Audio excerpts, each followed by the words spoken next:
বহু জল্পনা কল্পনাৰ পাছত দেখিবলৈ পোৱা গৈছে ৰাজ্যৰ বিভিন্ন প্ৰান্তত আজি উলহ মালহ বিদ্যালয়ে বিদ্যালয়ে দেখিবলৈ পোৱা গৈছে ছাত্ৰ ছাত্ৰীৰ আনন্দ উল্লাস। এয়া হৈছে আজি কাৰণ হৈছে আজি মেট্ৰিক পৰীক্ষাৰ ৰিজাল্ট ঘোষণা কৰা হৈছে আৰু এনেই দেখিবলৈ পোৱা গৈছে এইধৰণৰ পৰিৱেশ দেখিবলৈ পোৱা গৈছে ৰাজ্যৰ বিভিন্ন প্ৰান্তত। শদিয়াৰ পৰা ধুবুৰীলৈকে অসমৰ বিভিন্ন প্ৰান্তত দেখিবলৈ পোৱা গৈছে আনন্দৰ ৰোল বাঢ়ি উঠিছে। আজি দেখিবলৈ পোৱা গৈছে ছাত্ৰ ছাত্ৰীসকলৰ আনন্দৰে আনন্দ হৈ আছে, কিয়নো আজি মেট্ৰিক পৰীক্ষাৰ ফলাফল ঘোষণা কৰা হৈছে।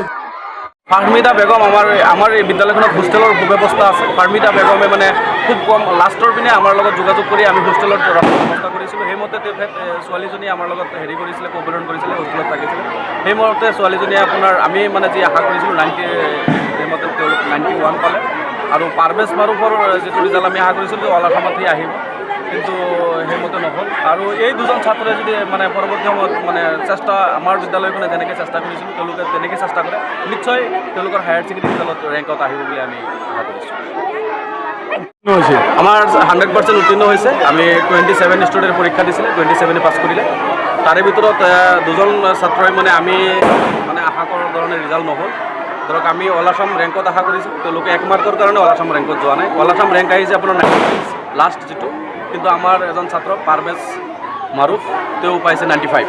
গতিকে সেইকাৰণে আমি দুখিত, লগতে দুখিত হোৱাৰ লগতো আমি গৰ্বিত, কাৰণ খুব কম দিনৰ ভিতৰত আমি 2017 চনত APJ আব্দুল কালাম বিদ্যাপীঠ বিশ্বজন মিছাইল মেন বুলি যাক কোৱা হয় তেওঁৰ নামেৰে নামকৰণ কৰি আমি বিদ্যালয়খন প্ৰতিষ্ঠা কৰিছিলোঁ।